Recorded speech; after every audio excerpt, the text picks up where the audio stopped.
Samajwadi party के नेता अबू आजमी सुर्खियों में ही। आपको बता दें कि समाजवादी पार्टी के नेता अबू आजमी, जो कि महाराष्ट्र लेजिस्लेटिव असेंबली के मेंबर भी हैं, उन्होंने एक बयान दिया है। ये बयान जो है सोशल मीडिया पर खूब वायरल हो रहा है। इस बयान में उन्होंने कहा है वंदे मातरम वो नहीं गा सकते। वंदे मातरम के लिए वो रिस्पेक्ट जरूर रखते हैं अपने दिल में। जब भी वंदे मातरम असेंबली में बजता है वो जरूर उसके रिस्पेक्ट में खड़े होते हैं, लेकिन वो गा नहीं सकते। उनका मजहब उन्हें इसकी इजाजत नहीं देता।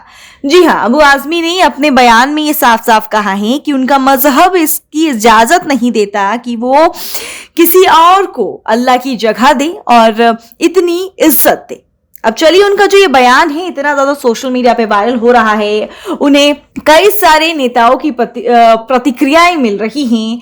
अब चलिए आपको सुनाते हैं कि क्या कुछ कहते हैं अबू आजमी के बयान पर अपोजिशन पार्टी के नेता, और साथ ही साथ आपको ये भी दिखाते हैं किस तरीके से अबू आजमी ने ये सारी बातें कही हैं। ये सुनकर हम लोगों की आंखों में आंसू हैं।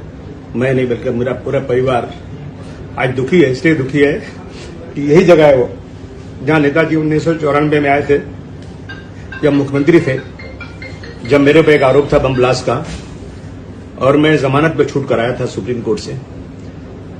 यहां के पॉलिटिकल लोग मेरे साय से दूर भागते थे। उस वक्त एक नेता थे, मैं नाम नहीं लेना चाहता हूं, कांग्रेस के, उनको मुख्यमंत्री ने कहा कि तुमको मैं इसलिए मंत्री नहीं बनाऊंगा कि तुम अबू आसिम के रिश्तेदार हो। मेरे साय से लोग भागते थे। ऐसे वक्त में एक मुसलमान उपेक्षित समाज के वर्कर के ऊपर नेताजी ने यही आकर मेरे सर पे हाथ रखा।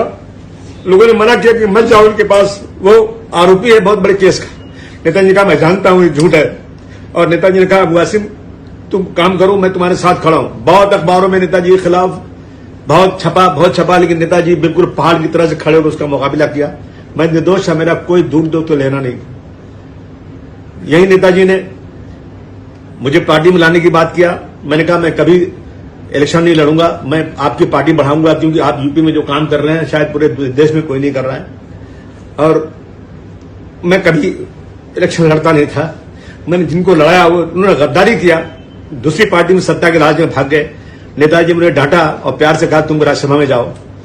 मैंने कहा नहीं नेताजी मैं नहीं जाना चाहता हूं, लेकिन डांट के उन्होंने भेजा। यहां पर एक बार एमएलसी का चांस आया, उन्होंने कहा तुम बनो। मैंने कहा नहीं, मैं हुसैन दलवाई को बना देता हूं। कहा नहीं मत बनाओ, तुम बनो। मैं नहीं बना, मैं उनके वसूलों को लेकर चलता रहा। मुझे नेताजी की मोहब्बत मेरे दिल में है। जब मैं लखनऊ कभी जाऊं तो नेताजी अपने पास बुलाकर खाना खिलाते थे, मिठाई खिलाते थे, चाय पिलाते थे, और ज़ईफ होने के बाद भी जब खुद उठ नहीं सकते थे, लोगों को सहारे से उठ के कंधे पर हाथ रखकर मुझे गाड़ी तक छोड़ते थे। केवल नाम में इंडिया होने से काम इंडिया वाला हो ये जरूरी नहीं। इसका प्रमाण आज अबू आजमी समाजवादी पार्टी के विधायक ने दिया है, जब उन्होंने वंदे मातरम का ही विरोध कर डाला। बताइए, नाम में इंडिया रखते हैं और काम में एंटी इंडिया काम करते हैं। और पहली बार तो है नहीं, विधायक साहब ने तो हमेशा इसका विरोध किया है, और याकूब और अफजल की पैरवी करना तो इनको पसंद है। समाजवादियों ने तो टेररिस्ट को भी रिलीज करने के लिए अपने मैनिफेस्टो में डाला था, और आतंकवादियों को रिलीज कर रहे थे तो हाई कोर्ट ने उस पर फटकार लगाई थी। ये वही लोग हैं जिनकी मंडली 26/11 का दोष पाकिस्तान पर नहीं भारत पर डाल रही थी, surgical strike, Balakot air strike पर सवाल उठा रही थी, भारतीय सेना पर मनोबल पर चोट करने के लिए अलग अलग प्रकार के बयान दिए जाते हैं, इन्हीं की तरफ से होता है। और आज वंदे मातरम का विरोध। नाम में इंडिया है और काम एंटी इंडिया वाला है। नाम बदलने से फितरत नहीं बदलती, प्रोडक्ट नहीं बदलता। प्रोडक्ट वही है, वोट बैंक वाला, राष्ट्रीय सुरक्षा से खिलवाड़ करने वाला। इसीलिए आज जो नाम I.N.D.I.A रख रहे हैं, उनसे पूछना पड़ेगा अबू आजमी का कृत्य प्रो इंडिया या एंटी इंडिया। अबू आजमी के कृत्य पर क्या सवाल और क्या जवाब देंगे आप?